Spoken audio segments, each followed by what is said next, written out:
بسم اللہ الرحمن الرحیم۔ محسن احسان کی غزل شروع کی تھی، اس میں 2 لیکچرز میں کچھ اشعار کو میں نے کور کیا، اور یہ آپ کے سامنے میں اس کو سکرول کر رہا ہوں تو شاید آپ کو سوال نمبر 6 تک ہم نے پڑھا تھا اس کو، اور سوال نمبر 7 کی جو تشریح بھی آپ کے سامنے ہے، میں اس کو بھی آپ کی ایک فائدے کے لیے یہاں پہ لگا دیتا ہوں۔ تو تشریح ہے کہ نہ ہے چاہے منصب نہ ہے چاہ منصب و جاہ کی، نہ ہوس ہے تخت و کلاه کی۔ میں اصل میں بہت باریک ہے اور میرے لیے مشکل ہے پڑھنا اس کو اینک کے ساتھ، لیکن بہرحال میں کوشش کرتا ہوں کہ آپ کے لیے پڑھوں۔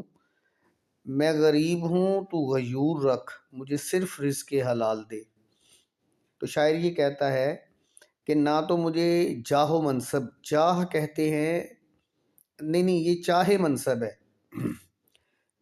چاہت، منصب اقتدار، مقام، کرسی، طاقت، اور جاہ کا مطلب ہے جاہ و حشمت، طاقت، یہ بھی اسی کا مطلب۔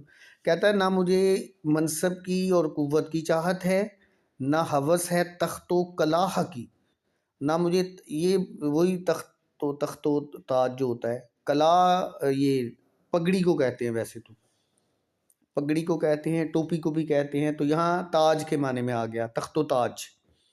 تو شاعر یہ کہہ رہا ہے اصل میں کہ نہ تو مجھے تخت و تاج کی جا ہے، نہ مجھے حوث اقتدار ہے، مجھے ان میں سے کچھ بھی درکار نہیں ہے۔ تو میں غریب ہوں تو غیور رکھ، میں غریب ہوں تو مجھے غریبی رہنے دے، اور مجھے غیور رہنے دے، غیرت مند، میری غیرت کو قائم رکھنا، اور مجھے صرف رزق حلال دے، اور مجھے رزق حلال ہی دینا، مجھے رزق حرام کی طرف میرا دھیان ہی نہ ڈالنا۔ یعنی وہ اپنے رب سے، اپنے اللہ سے اس بات کی خواہش کا اظہار کر رہا ہے۔ نیچے الفاظ معنی بھی لکھے ہوں گے اور آپ اس کو ضرور دیکھیے گا، بہت ہی خوبصورت شعر ہے کہ نہ مجھے منصب و جاہ کی چاہ ہے، یعنی طاقت کی بھی مجھے چاہت نہیں ہے، نہ مجھے تخت و تاج کی چاہت ہے، میں غریب ہوں، غریب ہی رہنا چاہتا ہوں۔ تو مجھے غیرت مند رکھ، بس میری غیرت کو سلامت رکھ، اور مجھے تو رزق حلال دے، رزق حرام کی طرف میرا دھیان نہ جائے۔ اس کی کافی حوالوں سے شاعر نے آگے، یہ کتاب والوں نے بھی کافی تشریح کی ہوئی ہے، اب اس تشریح کو دیکھیے گا۔ اس کے آگے اگر ہم چلیں تو آپ دیکھیے کہ شعر نمبر 8 میں کہتا ہے میری سوچ میں نئے موسموں کی شگفتگی کی شمیم ہو، میں اسیر فکر قدیم ہوں، مجھے تازگی خیال دے۔ بہت خوبصورت شعر۔